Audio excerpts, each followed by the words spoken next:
Ingat tagline kita, tak handsome tak apa, janji pandai baca Al-Quran. Jumpa lagi insya-Allah. Assalamualaikum.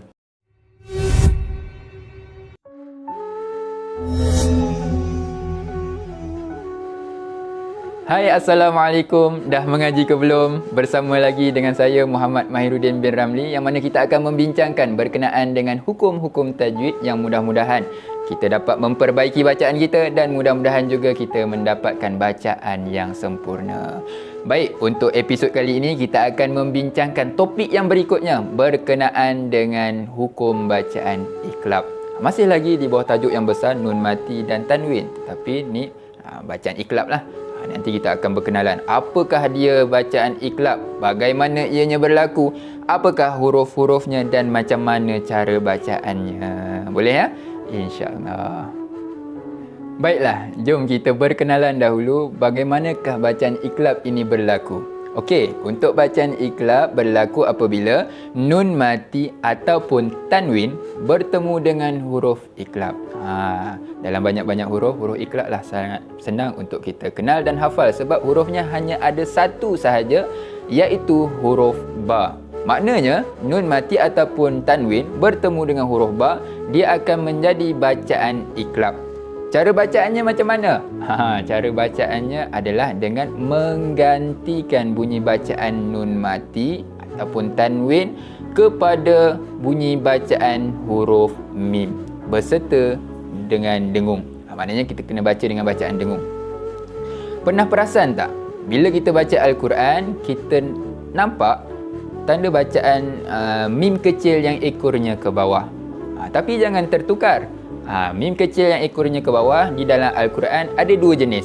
Yang pertama, mim kecil ekornya ke bawah.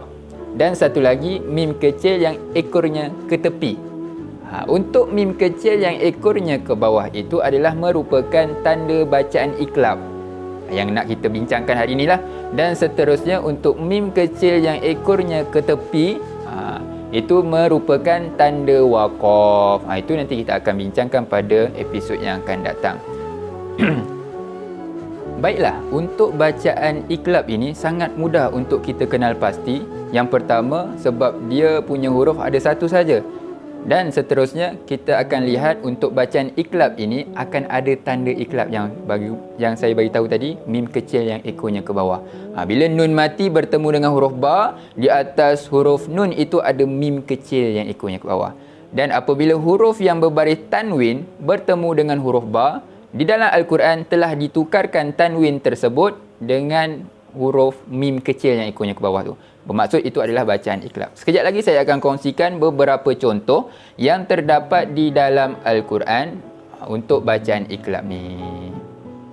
Baiklah, di sini kita akan lihat contoh-contoh untuk bacaan iqlab, yang mana yang pertamanya kita lihat pada surah Al-Bayyinah ayat yang keempat. Potongan ayat yang keempat lah saya ambil daripada, tak apa, saya ambil keseluruhan ayat yang keempat, saya akan bacakan. وَمَا تَفَرَّقَ الَّذِينَ أُوتُوا الْكِتَابَ إِلَّا مِنْ بَعْدِ مَا جَاءَتْهُمُ الْبَيِّنَةُ. Baik, kalau kita perasan tadi, pada ayat yang keempat terdapat nun mati bertemu dengan huruf ba.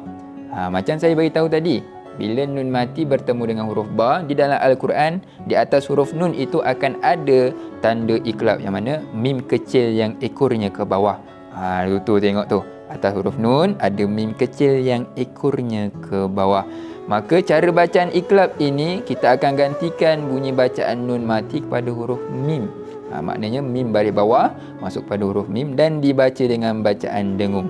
Mim ba'di ma ja'athumul bayyinah. Boleh sekali lagi kita ulang daripada illa sampai akhir ayat. Sedia. Illa mim ba'di ma ja'athumul bayyinah. Baik, Alhamdulillah, itu untuk contoh yang pertama, nun mati bertemu dengan huruf ba. Seterusnya kita lihat contoh yang kedua.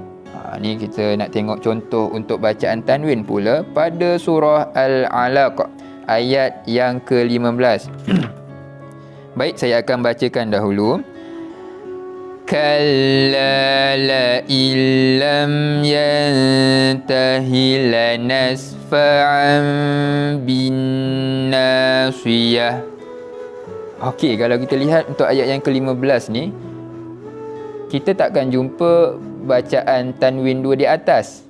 Tapi kita nampak mim kecil yang ekornya ke bawah pada kalimah lanasfa'an bin nasiyah. Tadi ustaz bagi tahu iqlab ni berlaku bila nun mati ataupun tanwin bertemu dengan huruf ba. Dekat sini tak ada pun tanwin. Jawapannya pada lanasfa'an bin nasiyah, huruf ain tersebut pada asalnya dia berbaris tanwin 2 di atas. Kemudian memandangkan dia bertemu dengan huruf ba, maka telah ditukarkan tanwin 2 di atas itu kepada huruf mim kecil yang ekornya ke bawah. Sebab cara bacaan iqlab ini perlu digantikan bunyi bacaan tanwin kepada huruf mim dan dibaca dengan bacaan dengung. Sekali lagi saya ulang. Lanasfa'an bin nasiyah. Boleh ya? Okey, baik. Itu untuk contoh tanwin 2 di atas bertemu dengan huruf ba. Kemudian kita lihat pula contoh yang lain untuk tanwin 2 di bawah pula. Kita lihat pada surah Al-Fajr ayat yang ke-23. Saya bacakan dahulu. Waji'a yawma idzin bi jahannam. Dekat situ kita lihat ada mim kecil yang ekornya ke bawah pada huruf zal. Dekat bawah huruf zal tu ada mim kecil yang ekornya ke bawah. Dan kalau nak diikutkan pada kalimah yauma idzin bi jahannam, huruf zal tersebut asalnya berbaris tanwin 2 di bawah. Memandangkan dia bertemu dengan huruf ba, maka tanwin tersebut digantikan dengan huruf mim. Menjadi bacaan iqlab yang perlu digantikan bacaan tanwin tersebut pada huruf mim dan dibaca dengan bacaan dengung. Sekali lagi saya ulang. Yauma idzin bi jahannam. Okey, jangan lupa untuk bacakan dengan bacaan dengung. Boleh? Okey, itu untuk contoh tanwin 2 di bawah bertemu dengan huruf ba. Kemudian kita lihat contoh yang terakhir. Tanwin 2 di hadapan bertemu dengan huruf ba. Pada surah Al-Mujadalah ayat yang pertama. Okey, untuk ayat yang pertama ni saya bacakan potongan ayat yang hujung tu ya. Kita ambil daripada innallaha sami'un basir. Hujung ayat yang pertama. Innallaha sami'un basir. Ya, di situ pada huruf ain, di atas huruf ain tersebut ada mim kecil yang ekornya ke bawah. Maknanya huruf ain tu asalnya berbaris tanwin 2 di hadapan. Bertemu pula dengan huruf ba, maka digantikan tanwin tersebut dengan huruf mim kecil yang ekornya ke bawah kerana kita nak gantikan bunyi bacaan tanwin itu pada huruf mim dan dibaca dengan bacaan dengung. Sekali lagi kita ulang. Innallaha sami'un basir. Alhamdulillah. Itu dia contoh-contoh untuk bacaan iqlab. Nun mati bertemu dengan huruf ba dan tanwin bertemu dengan huruf ba. Baik, Alhamdulillah selesai untuk kita punya perbincangan berkenaan dengan bacaan iqlab, yang mana kita baru sahaja melihat contoh-contoh bacaan iqlab yang berada di dalam Al-Quran. Dan sekarang jom kita buat sedikit kesimpulan berkenaan dengan hukum bacaan iqlab ini, yang mana ianya berlaku apabila nun mati ataupun tanwin bertemu dengan huruf iqlab yang satu sahaja, iaitu huruf ba. Kemudian cara bacanya menggantikan bacaan nun mati dan tanwin tersebut kepada huruf mim, dan jangan lupa untuk bacakan dengan bacaan dengung. Untuk cara kenal pasti bacaan iqlab ni sangat mudah.